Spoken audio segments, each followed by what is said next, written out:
This is going to be lesson 1 in topic 3 in module 1, like a glove. Now before we begin this lesson, I want to make sure that you have reviewed the assignments in Khan Academy over slope and slope-intercept form.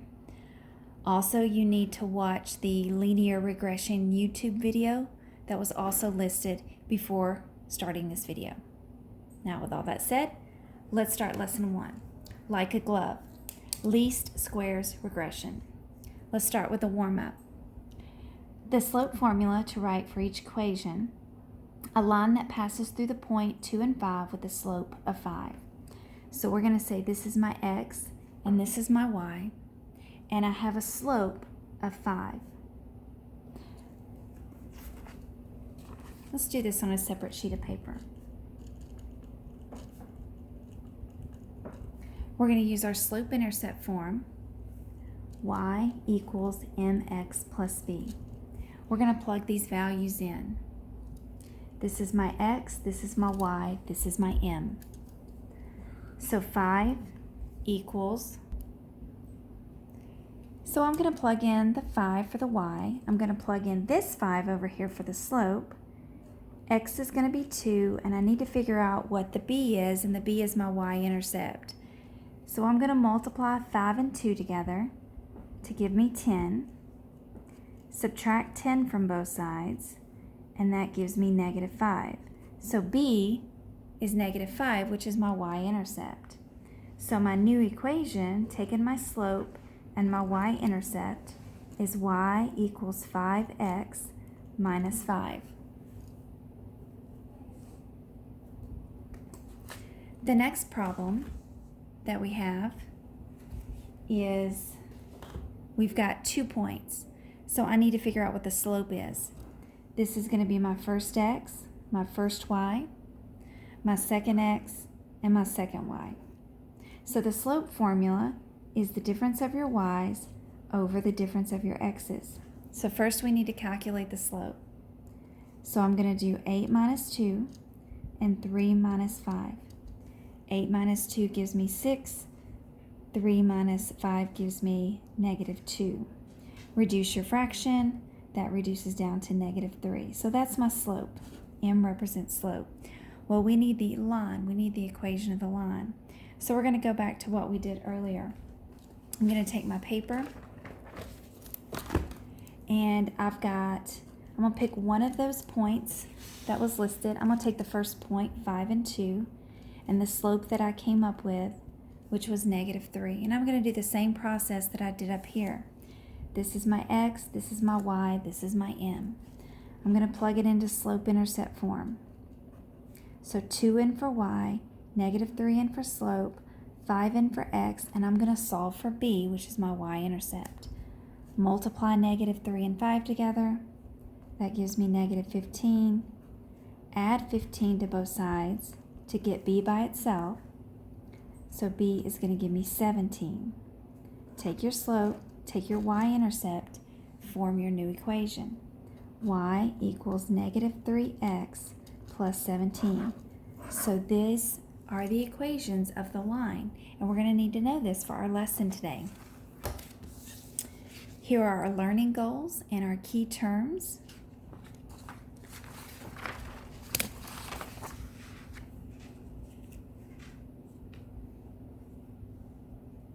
Let's look at getting started. Frozen yogurt. When it's freezing. Mr. Templeton's Future Business Leaders Club, FBLC, is helping a frozen yogurt shop located near the school analyze how the business is affected by the weather. The owner is wondering whether there is a relationship between the temperature and the number of customers that buy yogurt during the 2 hours immediately after school. The FBLC collected this data. When the temperature is 45 degrees, they have 97 customers. All the way down to when it's 100 degrees outside, they have 100 customers. And it makes sense. This is frozen yogurt. Number 1, we're going to construct a scatter plot of data. Plot the first data point is there a pattern? So plot these data points on your graph. 45 and 97. So 45 all the way up to 97 is probably somewhere right there. 25 and 55.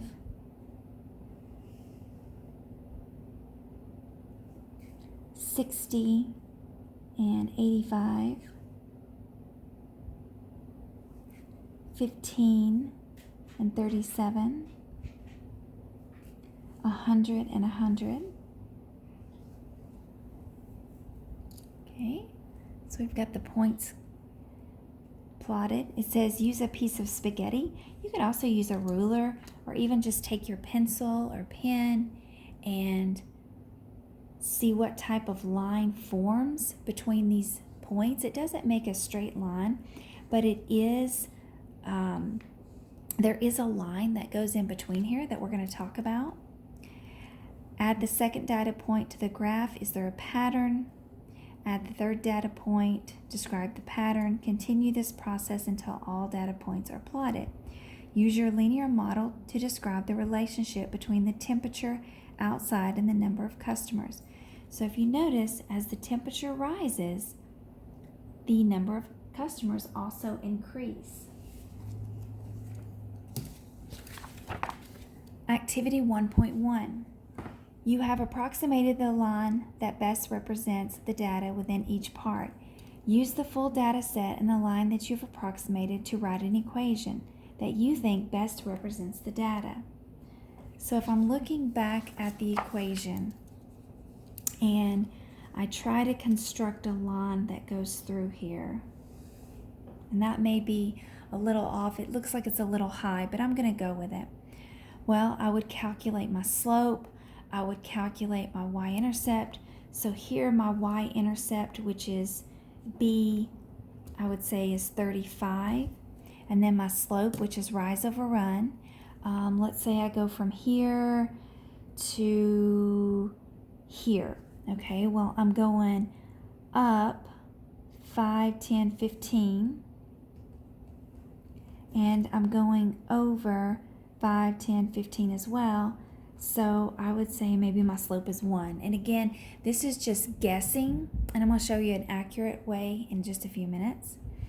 So I would probably guess that my equation would be y equals 1x plus 35. Based on your equation, predict the number of customers. So I'm going to say that 85, remember, is your x value. So if I plug 85 in for x, I would just basically add 35. So 85 plus 35 gives me 120 customers. And I could plug in the rest of these values. And again, you might have come up with a different equation. We're just using some trial and error. Number 3, compare your predictions with your classmates. Did your predictions differ from other groups? Explain. So if you're working with somebody else, this should probably differ a little bit.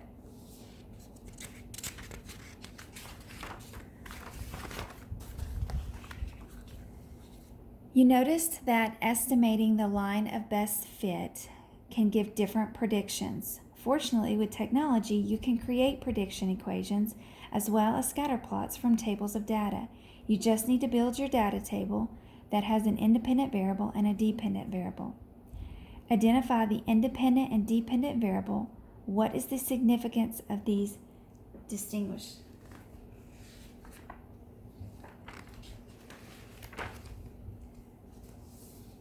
The temperature outside is your independent variable, and the number of customers is the dependent variable. The independent variable represents the domain of the function, and the value of the dependent variable is generated by the value of the independent variable.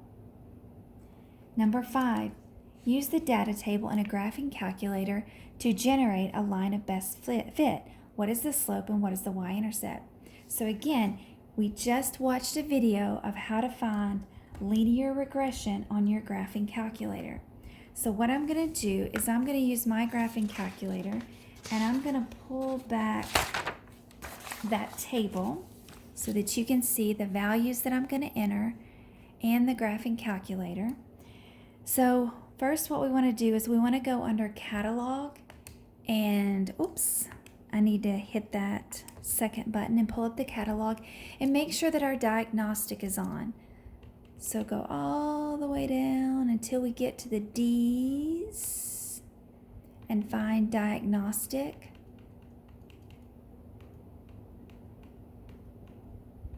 There we go. So I want to make sure that it's on. So I'm going to hit enter again. So my diagnostic is on. Now I'm going to go to stat, and I'm going to edit. And this is the values that I just did. So I'm going to clear those off.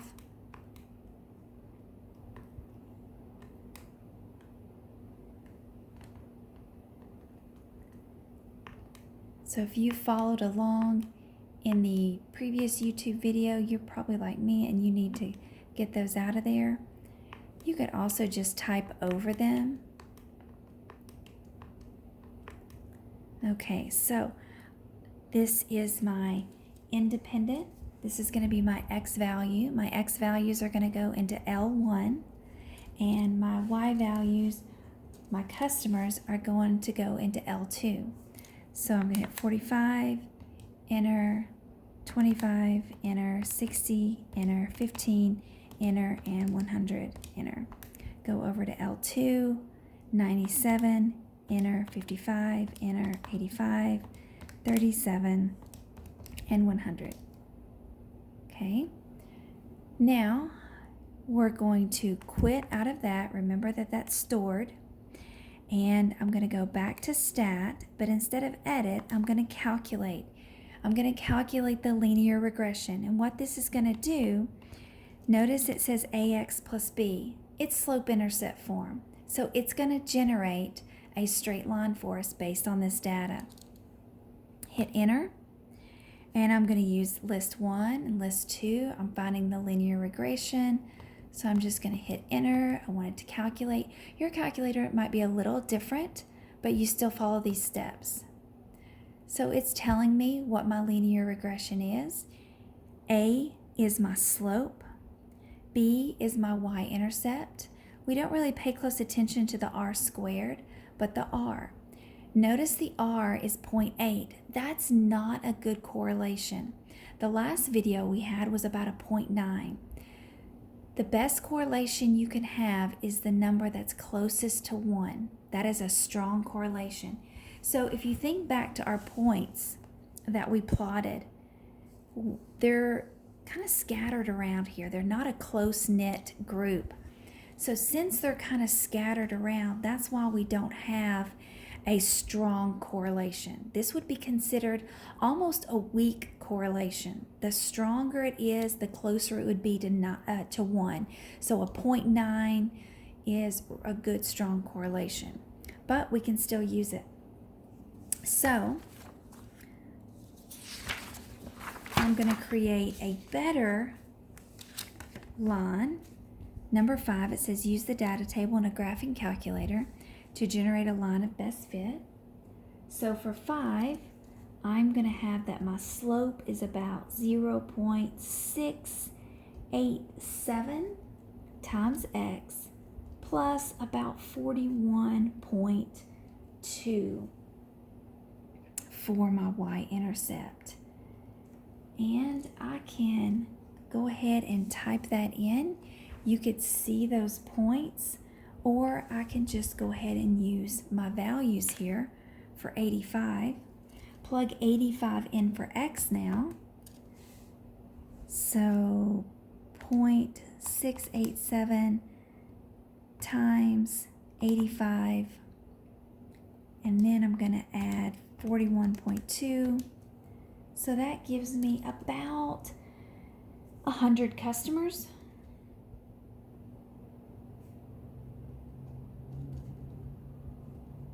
I mean, I'm not really going to have 99.5 customers. You could even say 99 customers.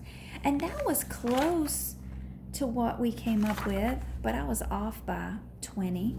So this gives us a more accurate description.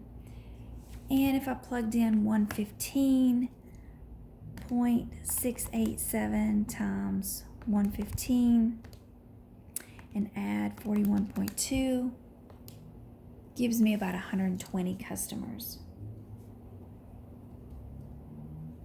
And you can do that for 10 degrees. Number 7, how do your predictions compare to the predictions from the other groups? Well, I was a little off. I was close.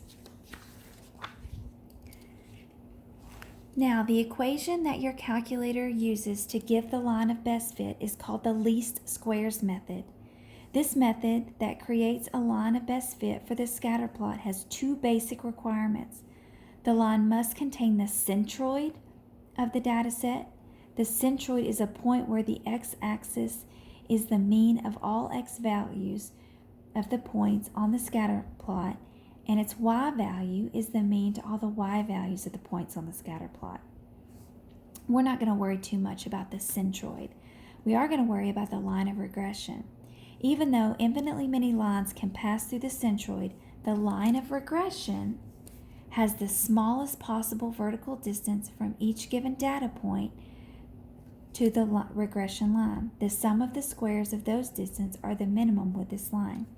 So they took squares, and this is the least square method, and that's what your calculator did to calculate this line of regression. So that's the line that we came up with, or the calculator came up with.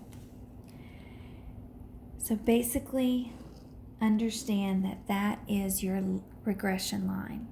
Line of best fit, linear regression, has many names. Number 8, consider the graph of the sample regression line. What do the vertical lines in bold represent? Each vertical line represents the difference in the y value of the data point and the y value of the point on the linear regression line for the given x. Part B, what do the shaded squares represent?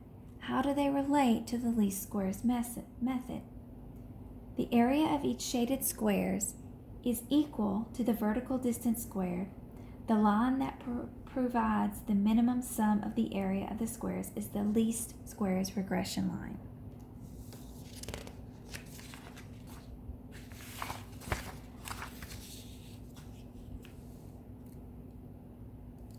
Let's read about this situation. Elise and Bonito each draw regression line to model a set of data. They both record their vertical distance between each point and the regression line. Both students believe they drew the least square regression line. Who's correct?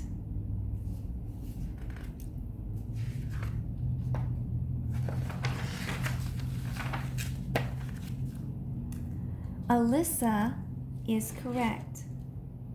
The sum of the squares of the vertical distance from her line equals 20, which is lower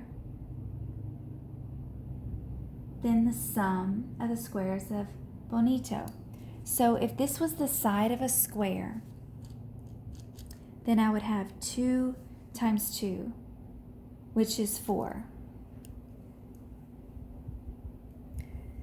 So for each square, it would give me an area of 4. So 4 times 5 gives me an area of 20. If I took the area of Bonito, I would have 1, 1, 1, 1, and then 6 squared gives me 36, and 36 plus 1, 2, 3, 4 gives me 40. So his area of the squares is 40. Alyssa's area of each square is 20. So that covers a smaller amount of area, so Alyssa has the better line of regression.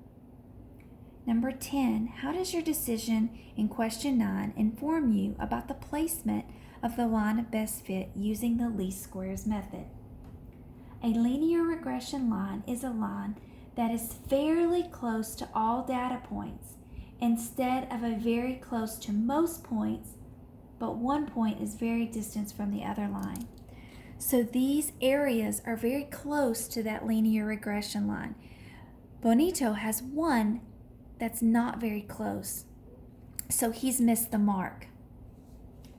We're going to conclude day 1 for this video and pick up with day 2 in activity 1.2.